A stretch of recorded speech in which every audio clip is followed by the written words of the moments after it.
শ্বশুরবাড়ি মধুর হাঁড়ি। আজকে নাচতে নাচতে চলে যাচ্ছি শ্বশুরবাড়িতে, আর পুরো ভিডিওটা আপনাদের সাথে শেয়ার করব। অনেক বেশি মজা করি আমরা একসাথে সবাই যখন হই।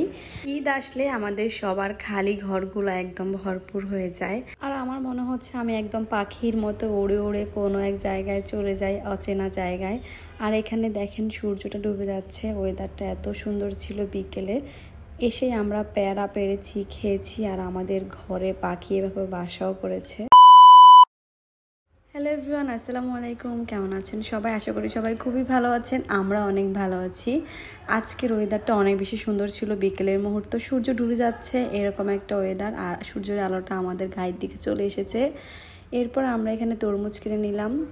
তো এর মধ্যে একটু চেক করে নিচ্ছি, দুইটাই চেক করে নিব, কারণ তরমুজটা অনেক সময় সাদা থাকে, আর লাল তরমুজ খেতে অনেক ভালো লাগে, দেখতেও সুন্দর লাগে। যদিও এই লাল তরমুজের মধ্যে অনেক কাহিনী থাকে, এগুলো ওনারা আর কি মেডিসিন দিয়ে লাল করে। যাই হোক, আসলে সব খাবারই এখন ভেজাল। এরপর তরমুজগুলো আমরা প্যাকেট করে নিচ্ছি নিজ দায়িত্বে, তারপর নিয়ে যাব।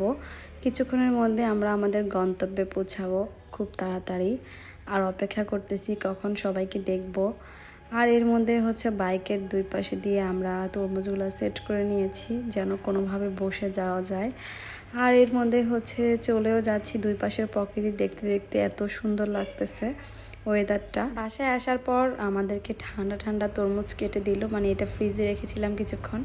তারপর এখানে পিঠা ছিল, এটা কুচি পিঠা বলে। তারপর আমরা একটু হালকা পাতলা নাস্তা করে আমাদের পুরান বাড়ির দিকে চলে যাব। এটা ছিল আমাদের নতুন বাড়ি।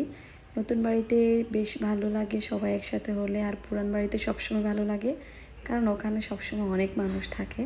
তারপর আমরা পিলপিল করে হেঁটে চলে যাচ্ছি পুরান বাড়ির দিকে। কিছুক্ষণ সময় কাটিয়ে দেন আবার ব্যাক করবো, কারণ অলরেডি সন্ধ্যা হয়ে আসতেছে। আমরা পিঠা খেতে খেতে যাচ্ছি, বাচ্চারা এখানে খেলাধুলা করতেছে, ওদের একটু ক্লিপ নিয়ে নিলাম।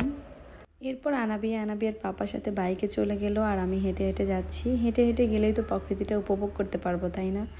আর এখন সূর্যটা ডুবে যাচ্ছে, অলমোস্ট ডুবে গেছে, আর হালকা একটু বাকি আছে।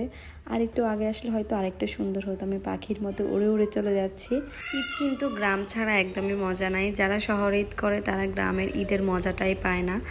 এই সুন্দর ওয়েদারে আমরা হেঁটে হেঁটে চলে যাচ্ছি। ঈদে সবার হাতে ঠিক এইভাবে মেহেদি রাঙানো থাকে। মেহেদি রাঙানো হাত মাশাল্লাহ সবাইকে অনেক ভালো লাগে।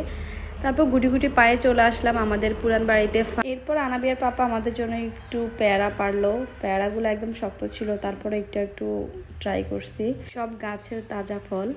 এরপর দেখি আমাদের ভেন্টিলেটরটা ভাঙা, ফল মেরে বাচ্চারা ভেন্টিলেটরটা ভেঙে ফেলছে, আর এখানে পাখি বাসা করছে।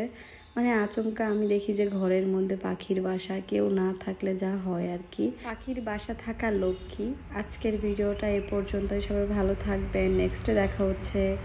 একটু একটু করে সব জায়গা থেকে ভিডিওটা শেয়ার করে দিলাম। আল্লাহ হাফেজ, আসসালামু আলাইকুম।